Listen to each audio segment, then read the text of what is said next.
Welcome into another edition of Argo Sports Weekly. Each week we like to break down all that's going on here at the University of West Florida. Joining us first to lead things off, you're our leadoff hitter, Coach Ashley McLean with UWF softball, and really probably the busiest on campus in the last week or so. You guys played a ton last week. We did. We played quite a few games in between our conference games, so our girls are a little tired now.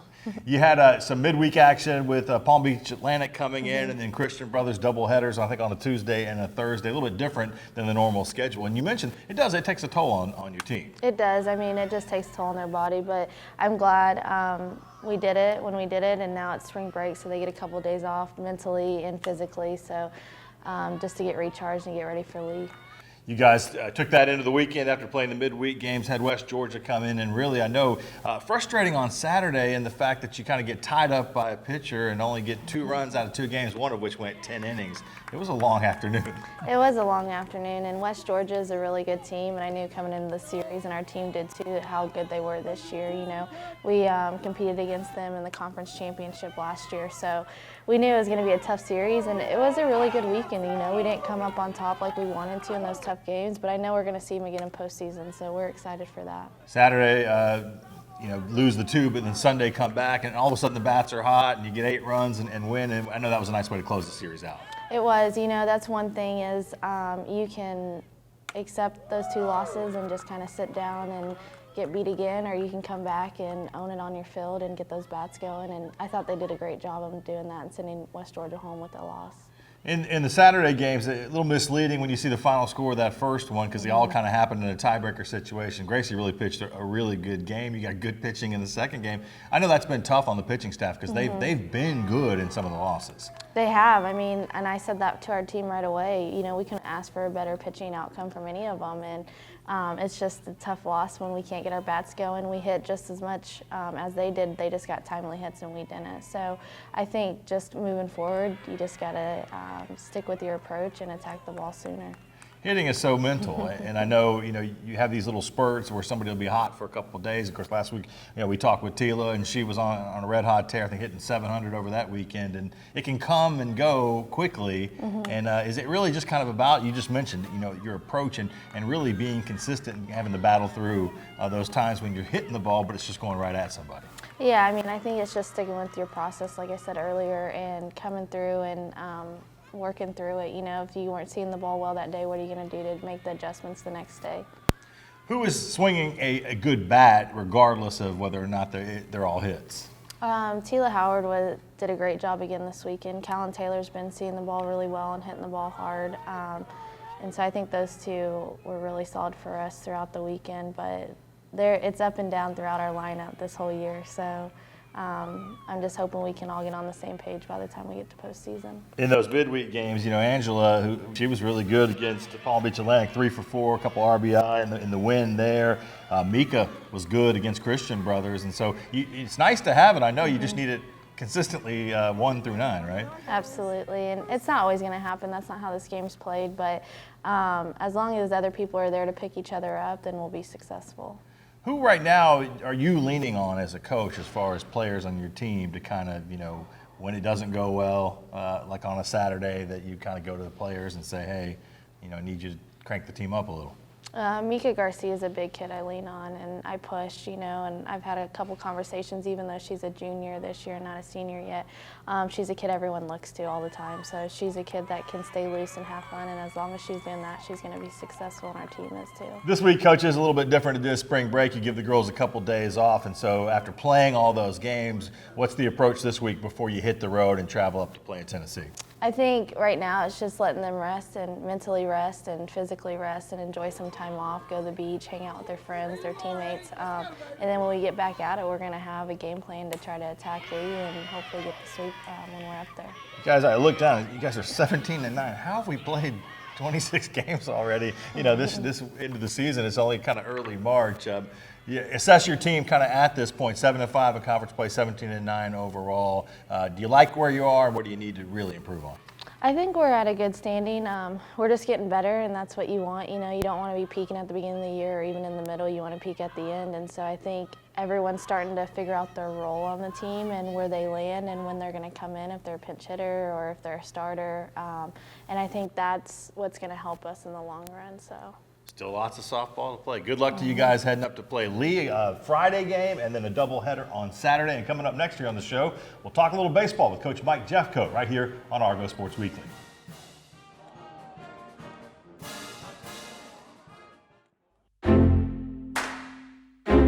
Real change occurs in that split second, a moment of connection among people. With a common purpose, a shared vision, and a unified goal. What will you change? What will change you? The University of West Florida. No limits.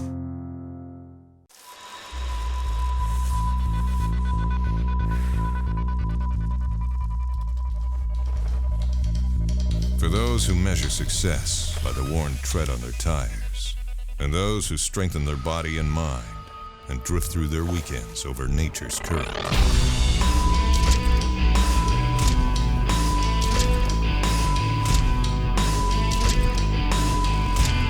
Andrews Institute, for those who move. You got me falling hard, sweet baby, you got me falling hard for you. And still, I felt this way before, you know it's true. And still, you got me more and more. Oh, you got me falling hard.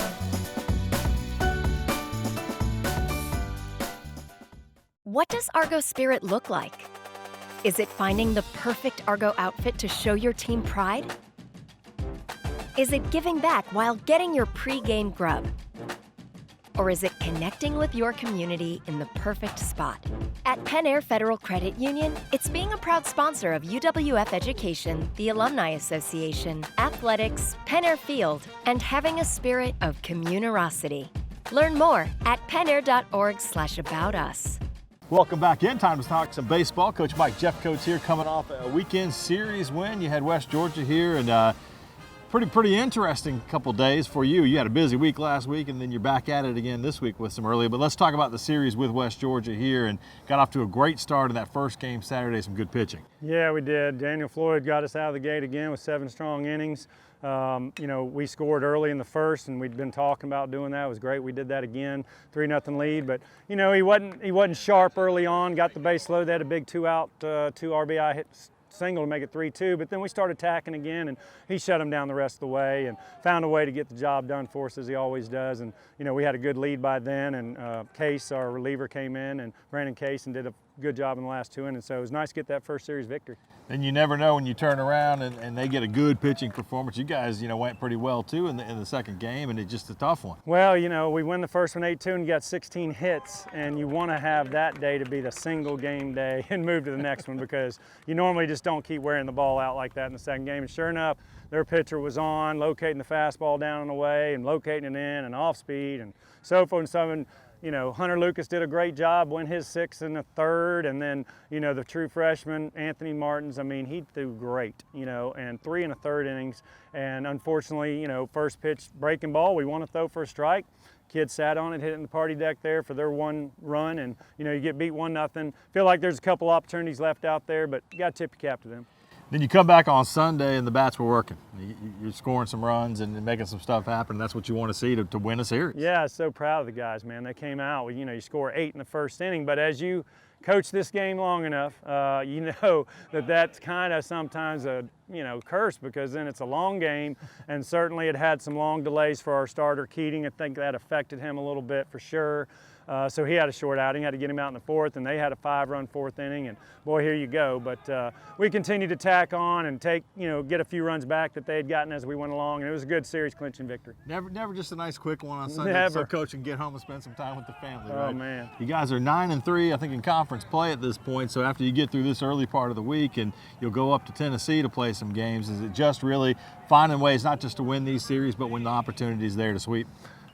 Yeah, but you go on the road in conference, and Lee just swept Valdosta State on the road this past weekend. So anything can happen in conference, but you go up there one game at a time. You go up there trying to get the first game under your belt. You go up there with a goal of trying to win 2 out of 3. If you get into that position, great. We'll talk about it then. It's going to be a tall task to win the series in general, and that's our goal.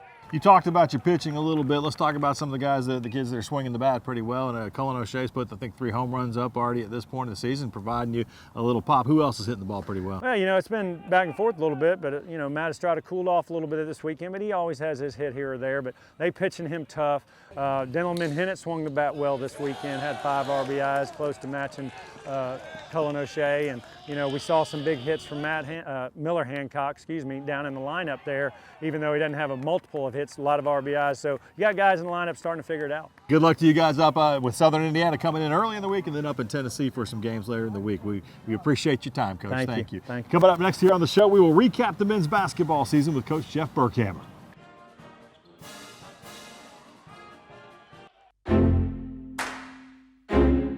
Real change occurs in that split second.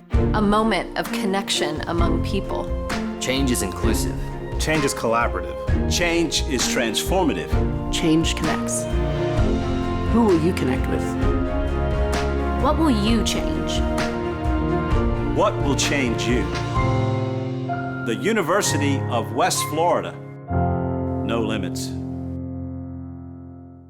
You got me falling hard, sweet baby. You got me falling hard for you.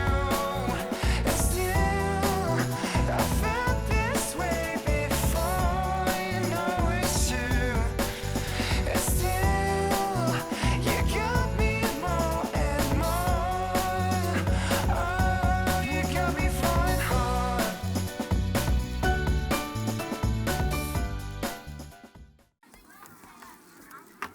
There's nothing quite like coming together over a fresh cooked meal. Face to face, burger to burger, solving the world's problems over fries. There's also nothing like solving the problems right in front of you, like baseball practice, swim team, and getting your family's meals just like they like it, all with a few taps on your phone. Yeah, good thing there's more than one way to solve the world's problems. Good thing there's Whataburger.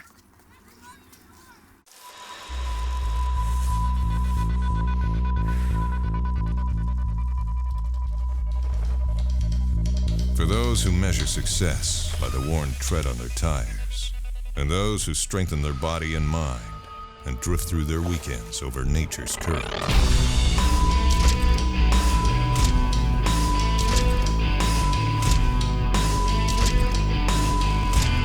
Andrews Institute, for those who move. Welcome back into Argo Sports Weekly. Time to talk some hoop with Coach Jeff Burkhammer. Men's basketball season has wrapped up. I know not the way you wanted it to end. You go on the road and lose a tough one against a good basketball team, a top 20 team in the country. A team that ended up winning the GSC tournament. They played really well. They played really well down the stretch. I think they've won 9 in a row now, moved up to 4th in the region, but just really played well. They're a tough team to beat at home. I think they're 14-1 at home on the year. Really, first half played okay. And I told our team at halftime they were down 7 and we're in the game, and our execution hasn't been that great. We execute better in the second half, and second half we just couldn't make shots. And we've had games like that this year where we've gone into slumps and just couldn't shoot the ball, and that happened to be at the wrong time. There's a reason they put 40 minutes right up on the clock to play the game. Well, for the folks at home, what is it like at the end of a season? Kind of what happens as far as the players and coaches? And everybody hears about exit interviews and all those kind of things. Mm-hmm. What does that look like after that last game is played? Well, you come back, you give them some time off. We got spring break too, so we give them that time. And then when we come back, we'll start talking individually with them, kind of how the season went for them, what we're going to do moving forward, find out what guys are wanting to come back, what guys aren't. And then we start preparing for next year with bringing people in and trying to put our team together for next season. So it's actually an exciting time because it's a new thing, and we're trying to get ready for another year. Brian Benator, Evan Wiley, you guys are, the recruiting, and it goes on all year long, but now you're kind of into that rhythm of thinking about it. I think a lot of people would say, well, there's no seniors, but every year for every program it is. There are kids that will want to go do different things, and, sure. and different things will happen. Looking down at the numbers, John Brown had an incredible season, a great, there's no sophomore slump really, 17 right. points a game. I think led your team in rebounds per game as well. What did you see in him that developed and kind of took that next step this year? Well, we probably put a lot on John, probably maybe too much at times. He forced some things because we needed him to score. But I thought he had a terrific year. He continued to get better, just continued to get bigger and stronger, attacked the basket, and competed every night out. And really that's what you want in your leader. Cameron Cox, you and I have talked about him throughout this season, having to step into the shoes of a Rashawn Benson, and those are big shoes to fill. We saw his development through the season as a point guard. For a player like that, what does he need to work on looking at next year? He made a tremendous jump from his sophomore to his junior year. Really took over leading our team. He's a terrific person and really did a good job with our other players. But he just got to continue to work on shooting, become more consistent with that. But he made a huge jump in handling the ball, not turning the ball over, and just running our team, being solid, guarding people better. I thought for the most part, had a tremendous year, had some unbelievable games. And if you'd have told me he'd have scored 25, 26 points in a game a year ago, I'd have said there's no way. So happy for Cameron. He's a wonderful kid, and really glad he's having success. Amazing when you start looking for your offense a little bit, kind of what can happen for you. I was kind of looking through the numbers from the season. You had two guys that played in all 28 games. Cameron Cox is one of them. You had one guy who played in 28 and started all 28. Yeah. It's your freshman, yeah. Daniel Sofield. Obviously, you've talked about Daniel and looking for his shot, as we just talked about Cameron, looking to score more, try to find those opportunities. Kind of assess his freshman season and what you saw from that young man. Really good freshman year. Had some terrific games. I think he probably grew up this year, learned a lot. And I would expect that to really translate to 3 great years for him. We're going to change how we're going to play a little bit next year, so that will help him playing a more open offense, and going to shoot more threes, which he will love. So I think he's got a great future here. Yeah, shooters like to shoot more if they're Absolutely. given that option. Who maybe surprised you a little bit this year with their development and the way they play? Tariq McKelvin kept getting better. Kept getting better from the beginning of the year. We weren't sure how he was going to play. We had to play him on the perimeter, had to play him in the post.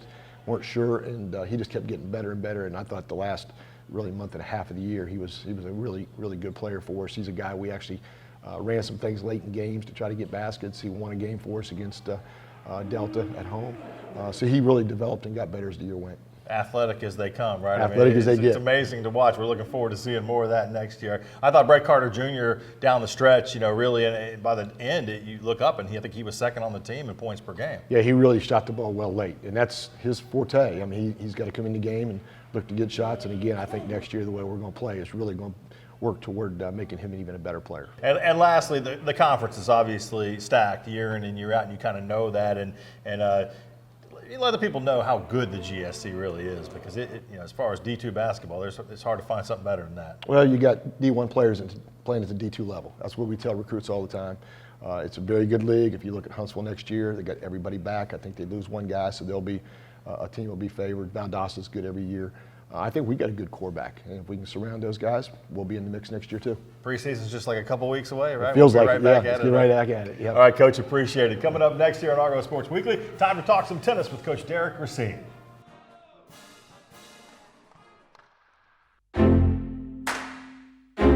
Real change occurs in that split second, a moment of connection among people. With a common purpose, a shared vision, and a unified goal. What will you change?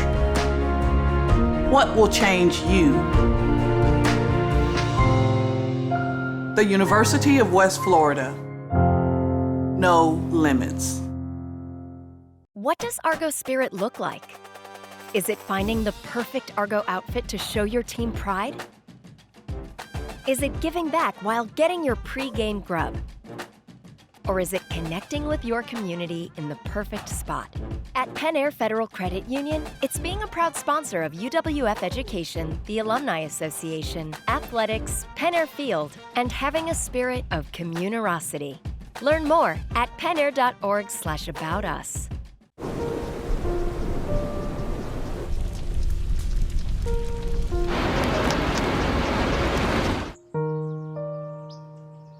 Don't wait. Communicate. Make your emergency plan today. You got me falling hard, sweet baby. You got me falling hard for you. And still, I felt this way before. You know it's true. And still, you got me more and more. Oh, you got me falling hard.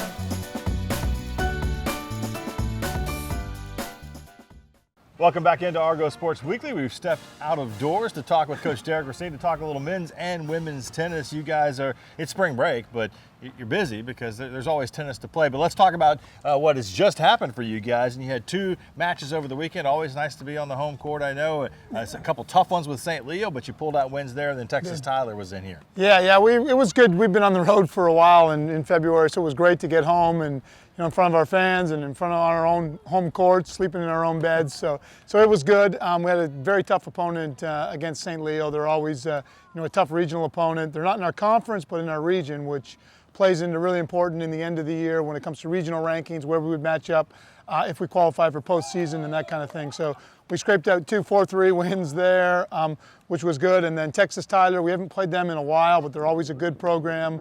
Well coached, and it's good to play some outer region matches that aren't quite as important that way, but still good matches that test you. So we feel really good about the weekend. I'd imagine this time of year, teams, especially like a Texas Tyler, they don't mind coming here. There's a beach Oh, right yeah. there. They can kind of swing through and enjoy some of that. The men, you guys have gone out to Oklahoma City, though, and played some indoor, too. What was that experience like? It was great. This was the first national ITA indoors that they've had. Division I and Division III has been doing it for years. So they started up in Division II, and it was the first one. We went out, played a really tough team in Wingate first round, won them. Then we lost to Barry University, who was number 1 in the country. We lost to them in a very tight match, came down to the final match. And then we played Hawaii Pacific for the 3rd and 4th, and we unfortunately didn't get through that one. We lost it 4-3 down to the final match again. Just point here or point there is different. A lot of these teams are super close. And I guess that's the thing. At this point of the season, you guys have done your fall. You're into the spring schedule here, and you always schedule tough competition. And you're telling these close matches, either way, win or lose. Kind of assess where both of your teams are at this point of the season. Yeah, exactly. Yeah, you kind of know where you are. Things you got to work on, and then also it kind of gives you some confidence if you win those tight matches. If you don't, but you're real tight, that gives you confidence too to know that you're just one step off of getting that win. But it's just so competitive, and tennis has changed probably, I think, biggest in the last 5 years. It's gotten super competitive. Anyone in the top 40 to 50 teams can beat anyone else, just if you're not on your A game that day. Spring break tournament coming up. You guys are going to go San Antonio, Texas, is that right? And who might you face? Well, they've actually changed it. Last year we went, and it was just kind of just a fling, we call it, where everybody goes and you have prearranged matches and you play 3 teams and everyone meets there. This year they made it into a true tournament. They call it the San Antonio Championship, Spring Championship. So we're looking forward to it. We're the first seed on the men's side, and we're the second seed on the women's side. University of Indianapolis is the 2 seed and the 1 seed on the women's. So both of those teams we're expecting, if we do well, to play Indy in the finals. But there's a lot of good teams. There's 8 solid teams on the men's side and 8 solid on the women's side. And a lot of them are teams we won't otherwise play during the year. So it's really a good trip for us. You've probably already been there and seen it, but as a native Texan more in your team, the Alamo's smaller than you think it is. It is. and definitely enjoy the Tex-Mex and the Riverwalk while you're there. Yes, exactly. Yep. Good luck to you guys. All right, well, Appreciate thank you. it, Coach. All Coming right, up next thanks, here Will. on the show, we will dive into the pool, talk NCAA Swimming Championships right here on Argo Sports Weekly.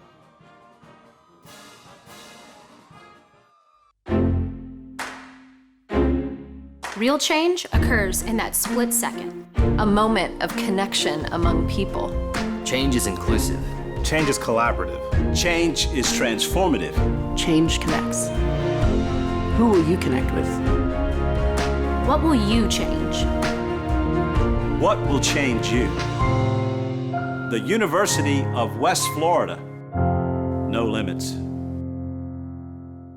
What does Argo spirit look like? Is it finding the perfect Argo outfit to show your team pride? Is it giving back while getting your pre-game grub? Or is it connecting with your community in the perfect spot? At Penn Air Federal Credit Union, it's being a proud sponsor of UWF Education, the Alumni Association, athletics, Penn Air Field, and having a spirit of communerosity. Learn more at pennair.org/aboutus. Welcome back to Argo Sports Weekly. Time to talk about what's going on in the pool. In this case, the pool is shifting up to Geneva, Ohio for the NCAA Division II Championships, and the Argo swimming and diving team will be well represented. 11 student athletes between the pool and the board.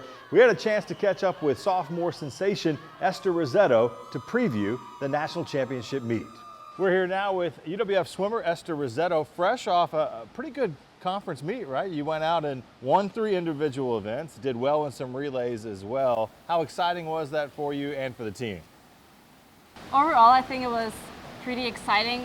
I personally didn't expect to do that good, and I think overall as a team, we did better than everyone else expected. So in the end, we were able to win, which was pretty exciting. I saw, some of the video from the conference meet, some of the excitement. I think I saw Coach do a gainer off the diving board. That was pretty cool, and everybody's kind of standing there. The looks on you guys' faces were priceless. Yeah, it was a pretty good end. I didn't expect him to actually jump off the board because we wanted him to jump in the water, and he wasn't that excited about it in the beginning, but then he did it, so it was pretty fun. This is your second season here, and as a sophomore, what's the development kind of been like for you? Obviously, it's not just in the pool. You've got your schoolwork too, but weight room and physical conditioning, all that thing, and it's really paying off. Has it been a difficult process or something that you've kind of grown into? I think overall I got used to the process itself because the first year was probably good to adapt to the differences, but now I got used to it, and I think that's also one of the reasons why I was able to drop in all of my events compared to last year. What about getting ready now, to go to the NCAAs, and obviously you carry that momentum from the conference, but does anything you're doing change any of the preparation? Is there any more pressure? The preparation, I guess, stays the same, but the pressure definitely increased. I think the pressure I put myself on, and also my teammates put me on indirectly. So definitely nationals is way bigger than conference is. So I'm actually already pretty nervous for a conference, but I probably will be more nervous going into nationals. This is the question I always like to ask swimmers who win multiple events.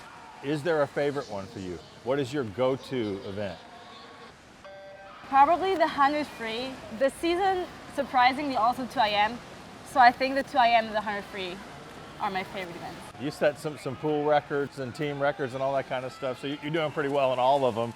You were telling me, though, this is a difficult semester for you. 5 classes, doing some work as well, doing some tutoring, and juggling all your swimming. How do you do it? I try to get ahead in all of my classes as much as possible, so when the due dates come, I don't have to do a lot for the assignments anymore, so I don't even start getting stressed overall. So if you're one of Esther's teachers, professors, she loves writing papers, so just give her more work to do. What about for you? We spent 60 seconds with you last year, kind of talked about your transition, coming to the United States, coming to college and swimming. What has changed for you maybe since then? What have you kind of gotten used to a little bit more? What kind of American things maybe do you enjoy now more than you did then? I don't know. I feel like I'm still adapting, and I think for me personally, I will never adapt 100% just because I grew up in a very different culture. But I feel like I understand Americans now better than I did my first year. Are you saying y'all yet? Are you saying the word y'all yet? Yeah, no? Yeah. We'll work on that. You got a little more time to figure that out. Good luck to you guys. You're heading up to Ohio here to start the week and hopefully coming back an NCAA champion, Ester Rizzetto. The championships up in Ohio start on March 10th and they run all the way through the weekend on the 14th. Ester will be competing in 4 individual events and then some relays as well. We're hoping to get some national championship Argos coming back here to the campus in Pensacola, Florida. Each week, we always encourage you to visit goargos.com to check on the scheduling for the next upcoming events. You can see results from previous events, all the things that we've talked about here on the show, and we'll mix in some of the features from right here on the show. And we hope to see you again next week, right here on Argo Sports Weekly.